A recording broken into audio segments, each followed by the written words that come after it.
नमस्कार दोस्तों, जुड़ चुके हैं दैनिक स्टेट समाचार के साथ और अजब भारत की गजब कहानी। हमेशा ये मैं लफ्ज जो है गुनगुनाती रहती हूँ, अक्सर बताती रहती हूँ। आज अखनूर का एक बड़ा, अगर बात करें तो एक बड़ा खुलासा फिर सामने नजर आता हुआ दिखाई दिया। हमारे साथ अमन शर्मा जी हैं जो कि एक सोशल एक्टिविस्ट हैं, साथ में आरटीआई एक्सपर्ट है, आरटीआई लगाने में माहिर है। लेकिन दोस्तों पहले तो हम बता दें, जब भी सरकारी मुलाजिमों पर या सरकारी दफ्तरों पर आरटीआई लगाई जाती है 1 महीने का टाइम होता है। पहले तो ये जवाब देने को नहीं आते, जब जवाब मिलता है तो इनका खुलासा जो है वो कुछ इस प्रकार होता है। आज आरटीआई लगाई गई थी एजुकेशन डिपार्टमेंट पर।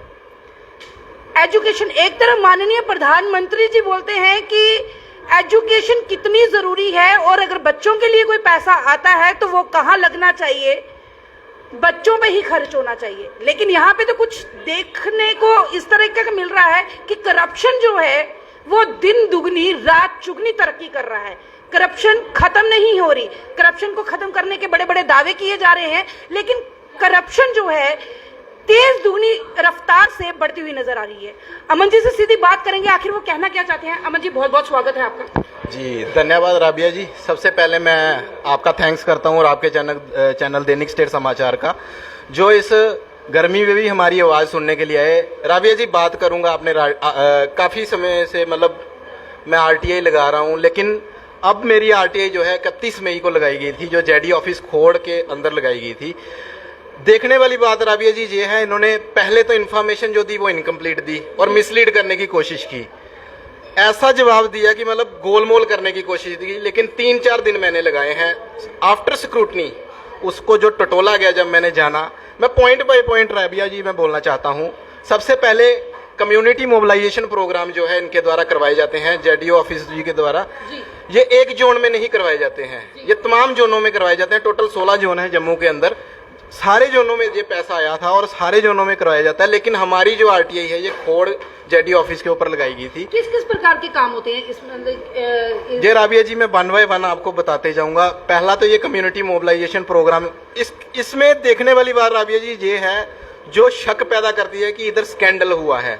जो इस प्रोग्राम में टेंट हाउस, इन्होंने टेंट हाउस जो हायर किया था, शिवम टेंट हाउस है कोई, मैं नहीं जानता, लेकिन जो अलग अलग इन्होंने प्रोग्राम करवाए, उनको पैसा किस तरह से दिया गया। एक बार 49,000, एक बार 45,000, एक बार 60,000, एक बार 81,000, एक बार 30,566 त्रुटियों में ये पैसा जो है इंस्टॉलमेंट में दे रहे थे। हाँ, लेकिन अलग अलग प्रोग्राम हुए। चलो, इन्होंने पैसा दिया अलग अलग, लेकिन राबिया जी इतनी ह्यूज अमाउंट, वो भी टेंट हाउस के लिए, ये कहीं ना कहीं शक पैदा करती है कि एक बड़ा जो है घोटाला हुआ है और जिसकी जांच एक निष्पक्ष तरीके से होनी चाहिए। दूसरे पॉइंट में राबिया जी मैं उतरता हूँ।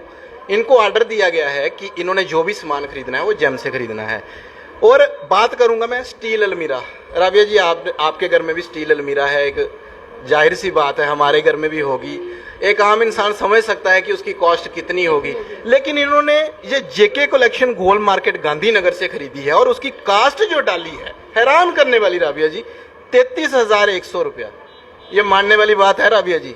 मैं तो देखना चाहता हूं कि जेडी ऑफिस खोड़ में इतनी बड़ी अलमारी आखिर कौन सी है। क्या ये सोने की अलमारी है, कौन सी है ये, मैं जानना चाहता हूं। जहां तो मुझे लगता है इन्होंने कहीं अपने घर ही लगा ली है, जो उधर बैठे हुए हैं बड़े मोनोपोली बना। लेना भी होगा, अगर स्कूलों में खास करके देखा जाए, सिर्फ शेल्फ अलमारीज होती है 10 से 15,000 के बीच। राबिया जी, आमतौर पर रेट ही यही है। कोई बड़ी होगी उसका 20,000 रेट होगा, लेकिन 33,100 रुपया, ये हैरान करने वाली है। और ये शक पैदा कर रहा है, ये चीजें शक पैदा करने पे मजबूर कर रही है कि कहीं ना कहीं स्कैंडल जो हुआ है। अब मैं पॉइंट तीसरे पे आऊंगा राबिया जी। एक ऑर्डर निकाला गया था एजुकेशन डिपार्टमेंट की हायर अथॉरिटी जी के द्वारा कि अगस्त 2021 के बाद जो भी सामान खरीदा जाएगा वो जेम से खरीदा जाएगा। लेकिन ये 8/12/2021 को, 8 दिसंबर 2021 को सामान खरीदा गया और लैपटॉप खरीदा गया और उसकी इंक खरीदी गई, जिसकी अमाउंट भी इन्होंने काफी ज्यादा लगाई और जेम से नहीं खरीदा। ये सबसे बड़ा उल्लंघन जो है, इन्होंने जेम से नहीं खरीदा वो सामान, बाहर की किसी दुकान से, जो इनके दोस्त होंगे जिनके साथ इनकी कहीं ना कहीं मुझे लगता है कि मिली भगत, कमीशन या जो भी है, जो इनके साथ जिनके साथ इनकी मिली भगत है, वहां से खरीदा। ये शक पैदा करने पे बार बार मजबूर कर रहे हैं। एक तरफ राबिया जी आप देखते हैं आए दिनों रेवेन्यू बदनाम है, रेवेन्यू डिपार्टमेंट ऐसा है कि जो बदनाम रहता है। इंजीनियरिंग विंग की या वहाँ पे लोगों के द्वारा एलिगेशन लगाए जाते हैं आए दिनों की करप्शन होती है, कहीं इनके पटवारी पकड़े जा रहे हैं, नायब तहसीलदार पकड़े जा रहे हैं रेड हैंडेड। लेकिन राबिया जी ये बहुत बड़ा एक स्कैम है एजुकेशन डिपार्टमेंट का, मतलब कि इसकी तरफ नजर नहीं जा रही है, इसकी तरफ किसी की नजर नहीं जा रही। और मैं चाहता हूं कि एंटी करप्शन ब्यूरो को इसमें लाके एक निष्पक्ष जांच की जाए। अब मैं बात करूंगा राबिया जी पॉइंट चौथे की जो मैंने बनाया है, स्पोर्ट्स की। जब स्पोर्ट्स का सामान आया था इसकी टोटल ग्रांट आई थी 9,40,000 रुपया। राबिया जी टोटल स्कूल इसके अंदर थे 41 primary school, 38 middle school, 14 high school. लेकिन जो सामान इन्होंने बांटा वो टोटल 26 से 27 स्कूलों में। आखिर ये कैसे हो सकता है कि सामान इतने स्कूलों का आया और बांटा आपने 26 से 27 स्कूलों में, बाकी स्कूलों में गरीब बच्चे नहीं पढ़ते? राबिया जी आप जानते हैं कि सरकारी स्कूलों में बच्चे कौन से पढ़ते हैं? हमारे जो गरीब बच्चे हैं, इन्हीं के माँ बाप के द्वारा हमारे द्वारा टैक्स दिए जाते हैं और जिसका सही तरीके से इस्तेमाल इनके द्वारा नहीं किया जा रहा। अगर जितना पैसा ये आया है राबिया जी उसको सही तरीके से इस्तेमाल किया जाए ना तो काफी कुछ बन जाता है, ये देश कभी पीछे नहीं रहेगा। और बड़ी बात यह है कि जो सामान इनके द्वारा बांटा गया वो अनब्रांडेड और लो क्वालिटी का सामान बांटा गया। जो बड़ी सवाल एक उठता है, मैं बीके सिंह जी से जो कमिश्नर सेक्रेटरी एजुकेशन के हैं, वो चीफ होते हैं एक किस्म के, मैं उनसे ये दरख्वास्त करना चाहता हूँ और पूछना चाहता हूँ और कहना चाहता हूँ, क्या आपने ये जेडी ऑफिस खोड़ को पैसा करप्शन करने के लिए दिया था? और बड़ी बात इसमें यह है राबिया जी, स्कूल मैनेजमेंट कमेटी के को पैसा क्यों नहीं दिया गया? आखिर ये बड़ा सवाल है। मैं आपको ये भी बताना चाहता हूँ राबिया जी, पर प्राइमरी स्कूल ये जो पैसा आया था 5,000 रुपया एक प्राइमरी स्कूल के लिए आया था जिसका सामान देना था। मिडिल स्कूल पर मिडिल स्कूल 10,000 रुपया आया था। हाई स्कूल 25,000 रुपया एक हाई स्कूल के लिए आया था। तो सबसे बड़ी बात देखने को यही है राबिया जी, पहले भी मैंने कहा कि 26 से 27 स्कूलों को सामान बांटा गया। आखिर वो इतने इनके खास थे जिनको सामान बांट दिया? बाकी स्कूलों में बच्चे नहीं थे क्या जहां वो ऐसे ही स्कूल चल रहे हैं? लास्ट पॉइंट राबिया जी मैं ये कह के कंक्लूड करूंगा। राबिया जी पिछले दिनों मैंने मसला उठाया था तहसील ऑफिस खोड़ का कि काफ़ी सारे एम्प्लॉयज़ जो हैं ओवरस्टेड हैं काफ़ी सालों से। कोई 2015 का कोई क्लर्क बैठा है जूनियर असिस्टेंट, कोई पटवारी 2016 से बैठा है जो ओवरस्टेड है, जिनकी ट्रांसफरें नहीं हो रही। सेम कंडीशन जेडी ऑफिसों में भी है।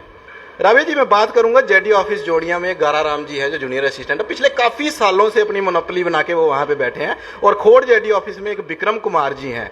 ये विक्रम कुमार जी मैं आपको राबिया जी ये भी कहना चाहता हूँ, जब मैंने ये आरटीआई देने जब मैं गया था ना रिसीव करवाने, तब इस इंसान ने एक बात कही थी कि यहाँ पे जो आरटीआई रिसीव करता है वो आज नहीं आया है। जो नहीं आया राबिया जी अकॉर्डिंग टू रूल आपने ही एक्सेप्ट करनी है ना, आपके ऑफिस की ये आप बैठे हैं।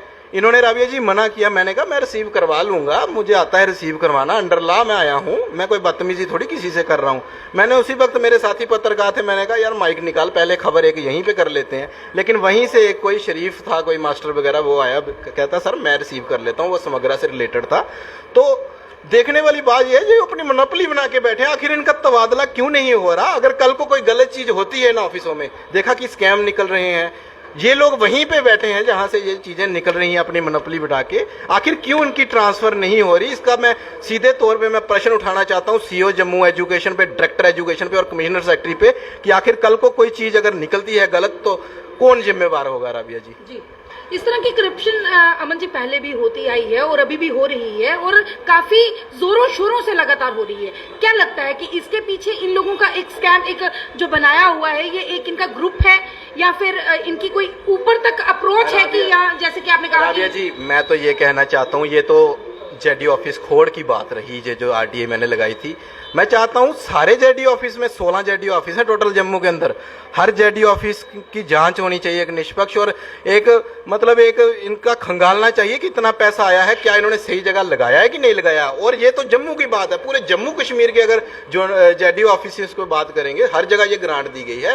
ये एक बहुत बड़ा स्कैम भी निकल सकता है राबिया जी आने वाले टाइम में। मैं ये रिक्वेस्ट करता हूँ commissioner secretary BK Singh ji से, और उनसे मैं ये कहना चाहता हूँ, एलजी महोदय जी से भी ये अपील करना चाहता हूँ, जिस तरह से एसआई के एग्जाम की एक आपने कमेटी बनाई, उसी तरह से एजुकेशन के जो ग्रांटें आई हैं जोनल ऑफिस में, इसकी एक इंक्वायरी होनी चाहिए, निष्पक्ष जांच होनी चाहिए, ताकि जो मेन जो है करिंदे जो गलत कर रहे हैं वो सामने आए और उनको सजा दी जानी चाहिए। जी बहुत बहुत शुक्रिया अमन जी आपका।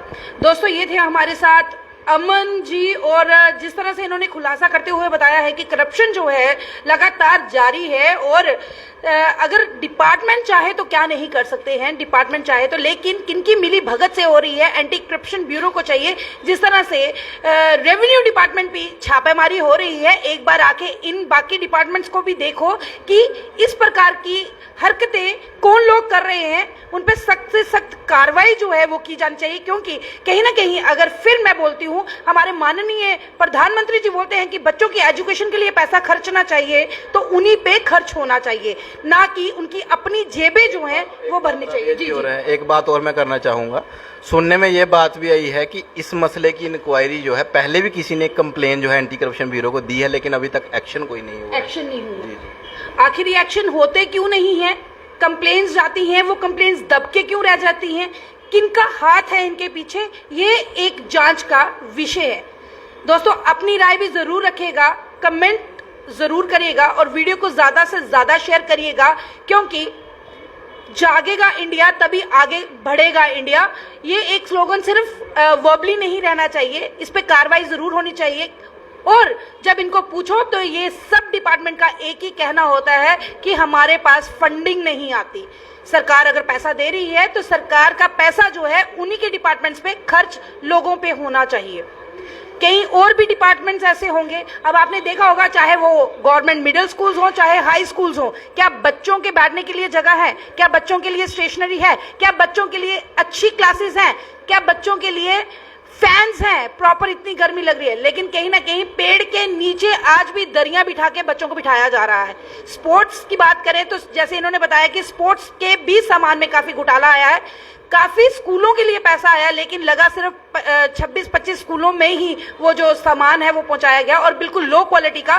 तो जांच का विषय जरूर बनता है। अभी के लिए बस इतना ही।